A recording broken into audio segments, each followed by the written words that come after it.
3, 2, 1.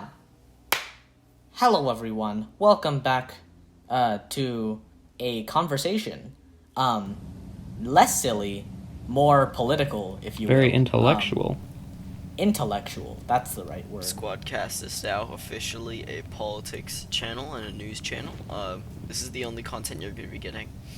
No, don't fake news, false. In case if you didn't know, we're talking about the American school education system.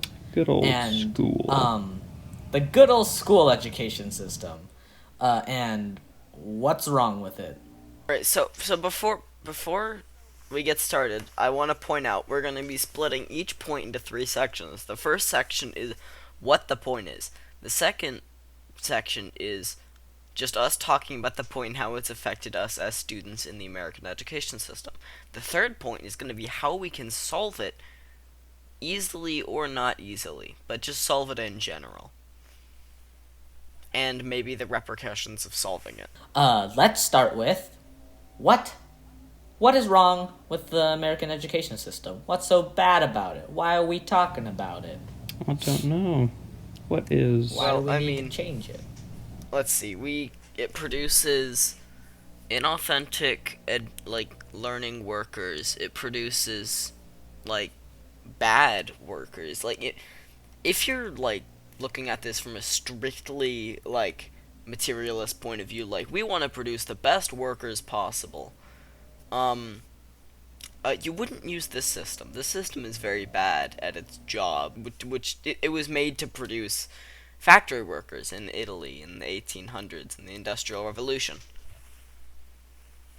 So, if you want to produce workers nowadays, you want people who are creative, you want people who can think for themselves, you want people that can manage their own time, and you want people that can adapt to change, because the world is changing very, very, very, very fast around us. Yeah, that's a big point. Adapt to change. New technologies are coming out. AI is probably going to be a really big thing in the next 10 to 15 years. Hopefully. Hopefully it won't kill us all. I mean, If climate change doesn't get to us first. So, first point we have is busy work. You get a lot of busy work, at least in my experience in classes, and this is likely due to teachers not having the time to produce assignments. What do you think? I don't know. I think there is a place for busy work, although I think there is a bit too much busy work. I think it can be good. I think it can be good to reinforce points, especially in math and language or other languages. Well, then that's not busy work, because you're actually getting something out of it. Well, yeah. Literary analysis. Literary analysis, I hate it so much. I feel like, at least in my opinion, it's kind of like just the pizza roll of English assignments. It's easy to make. It requires very little effort on the teacher's part. And it has little nutritious value. It has very little nutritious value. It's just paper. Yeah, but the only difference is that pizza rolls taste amazing. Yeah, the difference is that pizza rolls actually are great.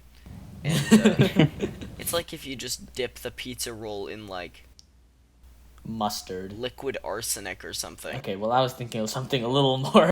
And also the fact that the majority of English classes become literary analysis is kind of frustrating. Yeah, in high school. It's the only thing we do in English class. From sophomore year to senior year, every single English class is just literary analysis in disguise. Yeah, and they had the chance. They have creative writing. And there's a separate, but it's at not... least in our school, there's a separate class called literary analysis. But they both do only literary analysis. There's no difference. You get to tear apart an essay, a short story, or a chapter like a pack of wild hyenas until there's nothing left but bones. Yeah. Anyway, that's my thoughts on it. That's a little rant. A little rant there. Yeah, There are we're definitely gonna get some some rants stories out of that me. are really good for literary analysis, like the classics. Yeah. Like I mean, if you want to tear apart Poe or Dante's Inferno or something like that, Or that's the good probably fine. old yeah, or like maybe like even the To Kill a Mockingbird, because like that was like also like full Yeah, of a bunch something of like like that. motifs and stuff like that. like if you're gonna like use literary analysis to talk about racial justice or masculinity or like topics like that, choose a piece of writing that actually covers those topics instead of oh my okay, so there's this example that I've seen in memes. It's like why do you think the curtains were blue? Do you think it was like to hint at the author's depressive state at the time of writing? And be like, no, the curtains were fucking blue because that's what the author wanted them to be. It Yeah, Yeah. there's a there is no difference hidden between. meaning in that case. It's just In most aesthetical. cases, there isn't a hidden meaning because authors can't be bothered Digging writing for it that. in something that doesn't have it. Yeah, like you. I don't know why literary analysis teachers don't use poetry. It's like the perfect thing. It's short. It's quick. You can do it in a day. Like if the teacher's like, sorry, I didn't have anything planned today, so let's tear apart this piece of poetry. But let's do it nicely. These hyenas are very well mannered, and they've got plates and forks. Anyways, after that literary analysis rant, I believe Wittershins has a math rant. Oh yes. Wittershins. So If you would I like to was take the I was floor, just please. gonna say that there are definitely some problems with math class, and honestly, I'm not mad at math class. I'm just disappointed. Like, I love math. It's a really interesting field, Mm-hmm. but the way math class presents it is just kind of meh. Like, Yeah. occasionally, and this is definitely multiplied if you have a good teacher, Mm-hmm. but occasionally you'll get really interesting parts of math. Like, Yeah. there was literally the other day where I The wrote in my Pascal's notebook. triangle. Yeah, I wrote, dude, that's sick, like in capital letters in my notebook when I realized that the coefficients of binomials multiplied together is connected to Pascal's triangle, and I was like, okay, that's sick. But I think, like, that doesn't happen a lot in math, or in math class. It happens a lot in math, but not a lot in math class. And I would like to propose a solution for this, is using the internet. The internet, specifically YouTube, is like the single best way to get interested in math. And let's talk about that, okay? Let's branch out into another topic that Oh my god. Unnamed Child has about the I internet. can totally talk about this. Okay, so yeah, the internet. Students nowadays have all of humanity's collective knowledge over thousands of years at their fingertips, and it takes them less time to do that than like making a sandwich. They can learn anything they want at any time, and like I feel like you could get rid of like 75% of classes like altogether and just replace it with one class that's like how to look up things good. Like it'd be like, yeah, okay, today we're gonna learn about all the different search engines they can use and their upsides and downsides. Oh, and today we're gonna learn like good ways to structure a question when you're looking up something to get the results that you want. It'd be so useful.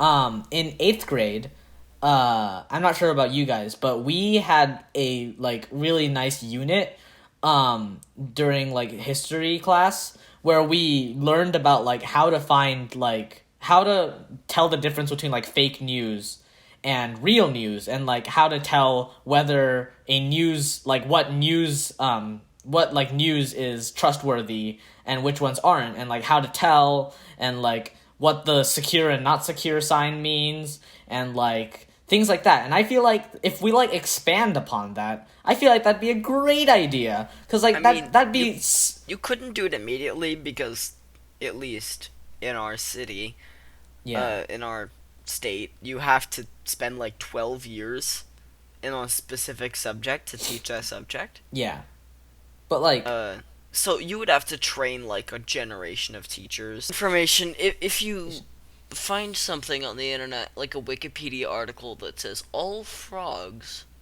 when they drink sewer water, turn homosexual. Like, and you don't find any sources, or you Yeah. find really weird sources. Yeah. Right. There should be a unit on immediately knowing whether something is true or false based on the reliability of their sources, how many sources they list, word Mhm. usage, sentence structure, stuff like Yeah. that. And also, like, yeah. Like, that's what English class could be. Like, alright, today we're gonna learn about this, like, part of the English language. We're gonna learn how to use this. And then, to apply it, we're gonna go to this Wikipedia article, or this group of Wikipedia articles, and you're gonna say whether they're true or false. How does that sound? Yeah. That would be so fun. Yeah.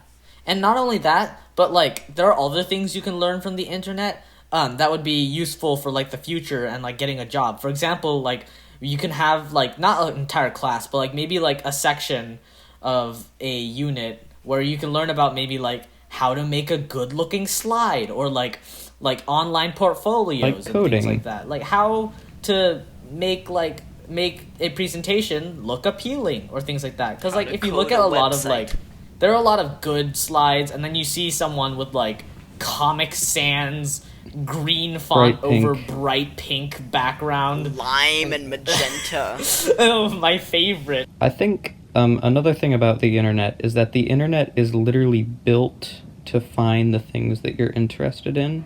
Like, algorithms are meant to find the things that you're interested in, and so it's a really good tool to find out what you like to do and how that might be useful in the Don't future. see why teachers like like from a realistic standpoint. I feel like taking a test where it's an open internet test. Like I had my first open internet test like a week ago Oh yeah, me too. in my game design class. Mhm. It actually, I thought about it, it made a lot of sense. Yeah. Like, if you're an adult and you just got out of college or whatever and you're going into the field and you have a question that you can't answer, Mhm. of course you're going to have the internet available to you. You Yeah. probably will have a phone Yeah. or a computer yeah. or some other device that can access the internet. Basically, everything Yeah. can. I mean, And like toasters can. even if you do need it, even if you do need to memorize something, taking a test is not the way to do it. Like, I'm sorry, No, but like absolutely not. taking a test is not how you ingrain something into a person's memory. You have to convince us that it's something worth remembering by teaching us in a way that tells us it's worth remembering. I think that's a good point. You know? Things I mean, things the that are teachers can worth convince you remembering, that it's you're more worth likely to remembering remember. by making it 15% of your grade. Yeah. You have to make like subjects interesting in order for us to remember it. But I mean, even unfortunately, if you're like a that takes teacher who work. isn't good at like entertaining your students, Yeah. use YouTube. Yeah. There's thousands of channels Yeah. that are educational and really engaging Yeah. and really like fun to watch. Like, I don't know about you guys, but I'm sorry. The way I learned the periodic table was the periodic table song. Of course, And ASAP I think Science, that if I- The Legends. If I did not listen to that song, I wouldn't know the first 25 elements of the periodic table right now. I feel like students like don't bother to remember a lot of stuff that they learn just because they didn't learn it of their own volition. Like, let's say you had a class and they were like, okay, so I was thinking about a way to, like, the third part of this that we never got into because, this just immediately lost all of its, structure, but assuming this is the third section of, English literary analysis, which isn't even on the list, um, you could you could easily make it so the students remember what they learn something useful, and they do it like faster and they're more engaged by doing one thing. Here's the thing: send them out into the wild world of the internet. Have them just like don't even tell them to do it. Just say, as you're browsing the internet in your free time, bookmark pages or pages that have sections of writing that you like for some reason, if you just find them more appealing, not in any specific way, just like vaguely.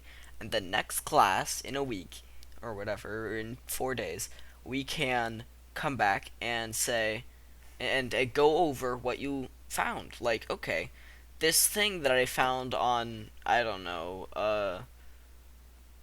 time the New York Times. I liked this sentence in this paragraph, and I don't know why. And then the teacher or teacher's assistant or other students could say, "Oh, that's because they had this type of word usage or this type of sentence structure or something like that." So then the students are engaged. They get to choose what they learn, and they feel like they have more freedom, which will instantly make them like learn and remember Okay. much better. Yeah, I think Untitled. if students choose their own learning, I was gonna say, if students choose what they learn about, they're a lot more likely to learn it. Although here, can I throw out a counter argument there? Because I know that there's gonna be someone with a counter argument. You know what they say: counter arguments strengthen your arguments. I don't think that's an actual quote. Witterson's put that in the quote book. Yeah. What if you like? Because there are some things that students may not want to learn, but like have to learn. Or also on top of that, how would you teach someone to step out of their comfort zone and learn something that they may not want to learn, but maybe would be best for them to learn? What do you say to that? They're already doing that. Like, if you're watching YouTube's, chances are you're gonna find educational videos that you find interesting. Like, the only reason I'm super into chemistry and computer science and stuff is because of YouTube Same and with me in channels that math. are dedicated to that kind of stuff. Students are already doing that on their own. They're already motivating themselves to do stuff because school isn't doing it for them. Yeah. And I think maybe if they really aren't interested in a subject, maybe try and show it to them in a different way. Like, if Yeah. they don't think it has any applications, try and find applications and show it to them. If they think it's just kind of dull, then show them the interesting aspects of it. Yeah. Like, there should be a few required classes, like, I think, at least, history, maybe politics, computer science, internet gooding class, and English, or should all be required classes. But other than that, you would have a ton of electives. What do you think we could choose? We could talk about grading, like how grading works. Let's do Get like rid a of it. similar structure where like what's wrong with it, how does it affect kids? Alright. Solution. Okay, so, grading. They're going to name the topic. Let's talk about it. What's wrong with it? It it kind of quantifies your intelligence. That's my main issue with it. And intelligence, along with a lot of other things nowadays, aren't quantifiable. They're on a spectrum with no definite values. Not to mention, you're taking the sum of a person's entire intelligence, all that they know, and putting it into a single number. Like, that is insanely, like, close-minded Yeah. and stupid. It's like a game kind of. Like one person has a higher score in one game, and another person has like a lower score in the same game. You can say, "Oh, that person's better at this game than the other person," but you can't say that that person is better at gaming overall than the other person. Yeah, I think that's a good analogy, right? I feel Yeah, that's like... pretty good. Okay, so should we keep talking or should we go into the solution section? Why don't we go Yeah, to the solution? how are we gonna section? I think fix we it? made our point. How are you gonna fix it? Right. In my opinion, I think we should get rid of grades altogether. And if we're going with all of the other changes that we're talking about here, like making classes more freeform and all that, students will probably learn a lot more. So a student can be done, like, I feel like students would move between classes really fluidly, like, that way no student is left behind because all the students are doing things at different paces. So if one student learns things really fast and all that, they can complete a class and the teacher will say, "Okay, you've learned as much as you have to learn in this class. Go somewhere else. I don't want to see your face around here." and then they switch into a different class. They switch into another elective, or they switch into the next required class immediately. Like if you're in English like 1-2, and then you finish it, like 75% the way through the year, or halfway through the year, because you're just so freaking smart at it, good at it. You can switch to English 3-4 in the next semester or the next quarter. And that way, the students who don't learn things as fast, or learn in a different way, or whatever, will not feel like they're being left behind. I mean, they are actually being left behind, literally, but they aren't, like, gonna be stuck in a classroom with a bunch of people who are way ahead of them, because those people aren't there. I still got a list of things that we haven't really touched on at all. You want me to just go over all of them? Busy work, information we won't use. This education system was made to create obedient factory workers in the Industrial Revolution. The school education system refuses to use the resources available to it, like the internet. Students are rewarded for doing exactly what they're told instead of being creative, as students don't get the time they need to develop their creativity, create collaboration abilities, or the time to express their ideas. Students don't learn to manage their own time. Students don't learn important things like doing their taxes, taking loans, buying properties, or getting jobs. Students learn nearly nothing from a test-based system, they forget almost everything the next day. Schools leave you in debt for the rest of your life, which makes everything a lot harder, and I know from experience. And students rely on extrinsic motivation after they get out of the education system, so you get a lot less creatives and scientists and artists, because no one can motivate themselves. Woo! Yeah. Woo! I mean, I forgot to talk about the strict hierarchy and Yeah, it's fine. pointless work, but I already touched on Pointless. I think that's good for now. That's a lot of stuff. We've got this is a very rich this podcast, this Squadcast is very, very rich, full of nutrients. Reading analysis. Analyze every single word in this podcast. I expect every viewer to deliver a 3-paragraph written analysis of this 36-minute presentation by next Monday. Yeah. Single spaced. Oh gosh, we forgot to complain. We forgot to complain about word counts. Ah, rats. Shoot. Anyways, that'll be all. Save the turtles. They don't follow an education system, which makes them superior beings. Live freely, just like the turtles. And don't forget, like and subscribe.